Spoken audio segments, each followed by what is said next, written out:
Assalamualaikum warahmatullahi wabarakatuh. Kami akan menjelaskan materi tentang daya tampung lingkungan. Nah, kami ada dari kelompok 3 yang terdiri dari anggota Rimba Nurfauzan, Senza Zafira, Bella Kristina, dan Tiffany Eka Putri Irawan. Menurut Undang-Undang Nomor 32 Tahun 2009, daya tampung lingkungan adalah kemampuan lingkungan hidup untuk menyerap zat, energi, dan/atau komponen lain yang masuk atau dimasukkan ke dalamnya. Dan dapat dilihat di siklus di bawah ini.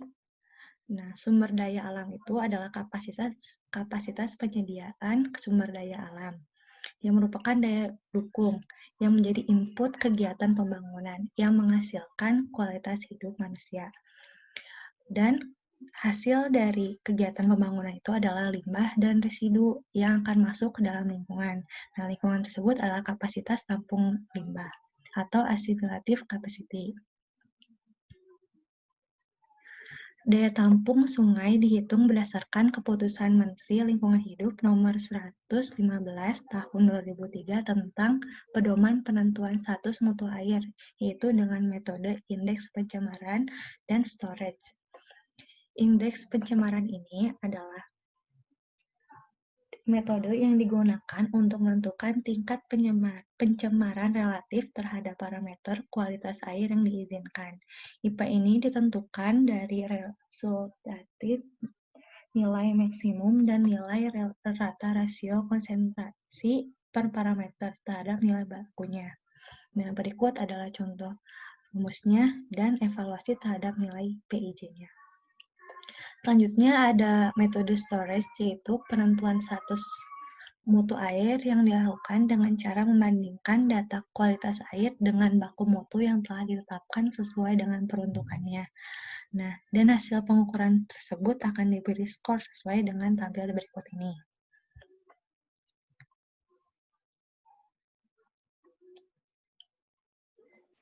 Selanjutnya, kita akan membahas tentang metodologi perhitungan beban pencemar air sungai.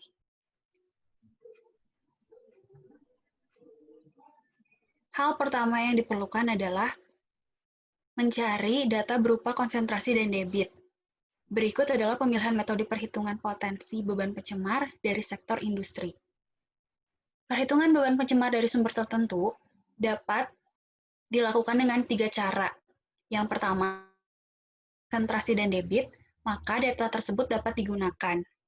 Namun, jika hanya ada data konsentrasi saja, maka gunakan data debit yang terdapat pada izin. Dan yang terakhir, jika tidak ada data konsentrasi dan debit, tidak ada keduanya, maka hal yang pertama dapat dilakukan, dapat menggunakan data PLU atau FE, atau jika tidak ada, dapat menggunakan data PLU atau FE, di mana PLU tersedia di sektor yang sama, atau PLU tidak tersedia di sektor yang sama. Jika tersedia pada sektor yang sama, maka gunakan nilai tengah atau median PLU di sektor tersebut.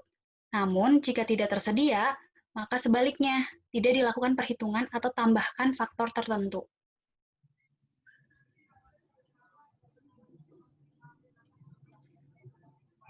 Selanjutnya, kita akan membahas tentang ruang lingkup. 5 hal yang perlu dilakukan dalam metodologi uji kualitas beban pencemar pada air sungai. Yang pertama, analisis parameter TSS, BOD, COD, total N, dan total P. Yang kedua, analisis sektor domestik, pertanian, dan industri. Yang ketiga, menghitung beban pencemar dan kontribusi setiap sektor. Yang keempat, menganalisis daya tampung existing dan juga proyeksi. Dan yang terakhir, memberikan rekomendasi strategi pengendalian pencemar sungai. Hal yang paling penting untuk dicantumkan dalam analisis metodologi pencemaran air sungai yaitu gambaran umum, di mana pada gambaran umum tersebut dicantumkan lokasinya berupa titik hulu, tengah, dan hilir dari sungai yang merupakan tempat diambilnya uji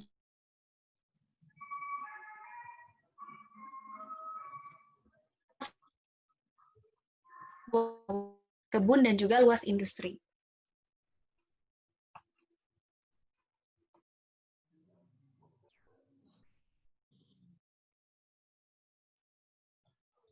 Kemudian, bagi perhitungan untuk menghitung beban pencemar, yang pertama yaitu untuk industri atau sumber tertentu.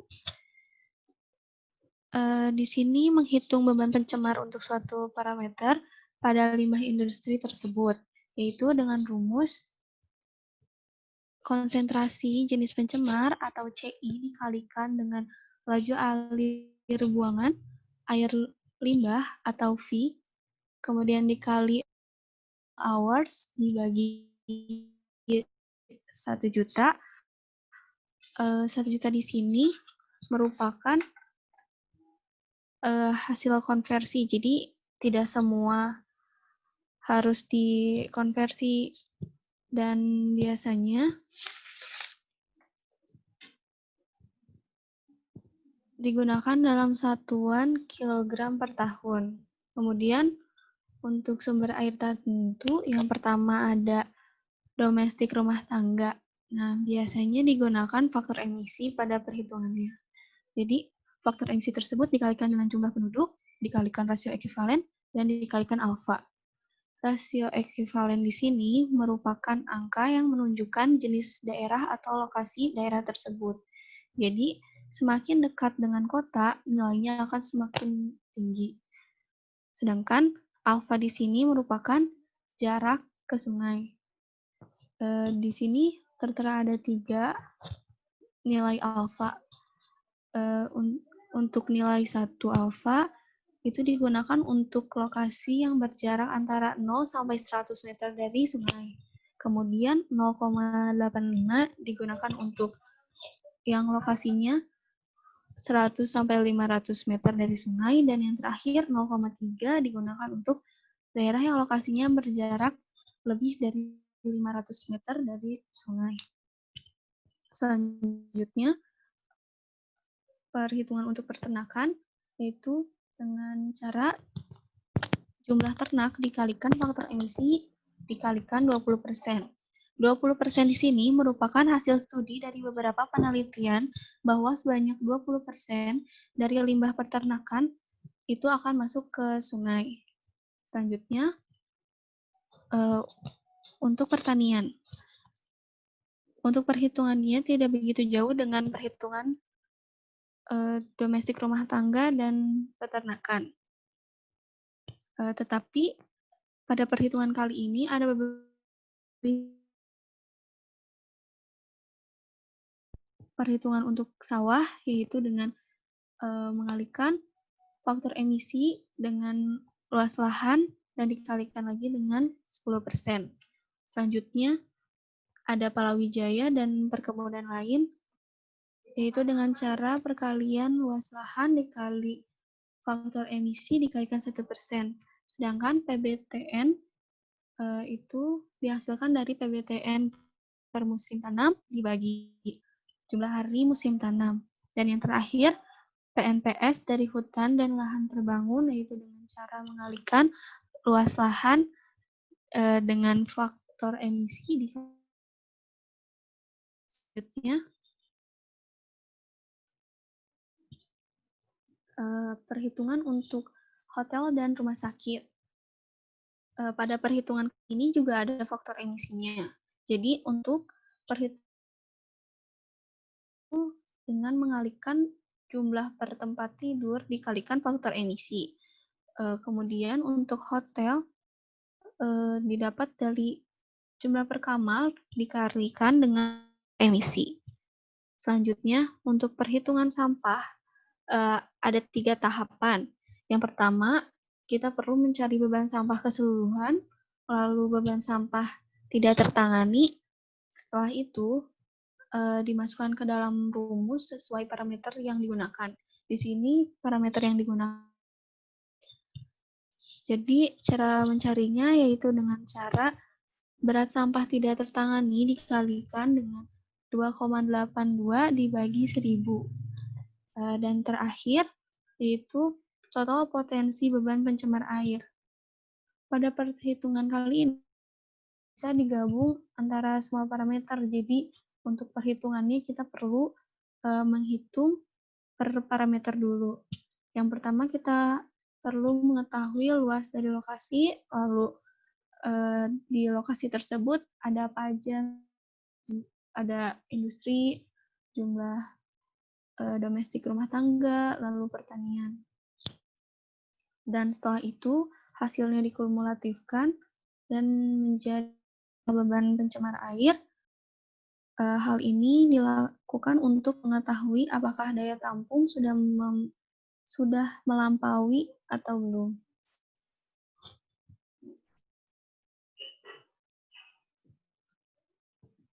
Oke, bismillahirrahmanirrahim. Sekarang kita masuk ke DTBP existing atau pencemaran. Sebelumnya izin memperkenalkan diri, nama saya Rimano Fauzan. Kita langsung masuk saja. Di sini rumusnya itu adalah daya tampung existing sama dengan beban pencemaran maksimum untuk parameter dikurangi beban pencemaran terukur untuk parameter, di mana si satuan DTI ini adalah kilogram per hari. Nah, untuk mencari si beban pencemaran maksimum untuk parameter ini, kita menggunakan rumus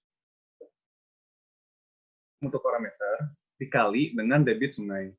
Lalu untuk mencari beban pencemaran terukur untuk parameter, kita menggunakan rumus konsentrasi baku mutu aktual untuk parameter dikali dengan debit sungai. Oke.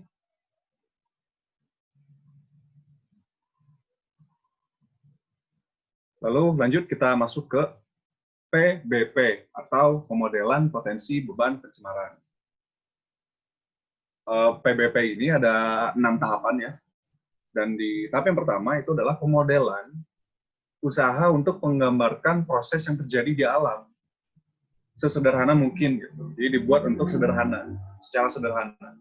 Lalu masuk ke tahap yang kedua, itu ada metode kual 2KW yang mensimulasikan proses pencamuran pencemar yang masuk ke sungai dan dipengaruhi oleh laju reaerasi. Di tahap ketiga, di sini ada kualitas air yang disimulasikan, yang merupakan hasil sampling di tahun 2017. Kita lanjut lagi ke tahap 4. Di sini ada penggal sungai yang terletak di antara 2 titik pantau. Kita lanjut lagi ke tahap 5. Di sini ada iklim yang disimulasikan sebagai satu faktor yang berpengaruh terhadap siklus polutan di badan air tersebut. Di tahap terakhir ini, tahap 6, di sini ada potensi beban pencemaran tiap sektor yang disimulasikan sebagai sumber yang berkontribusi terhadap perubahan kualitas air. Nah, jadi dalam sini ada 6 poin tadi, dan kurang lebihnya dalam pembahasan daya tampung ini dari kelompok 3 kami cukupkan. Terima kasih untuk kawan-kawan semua yang sudah menyaksikan.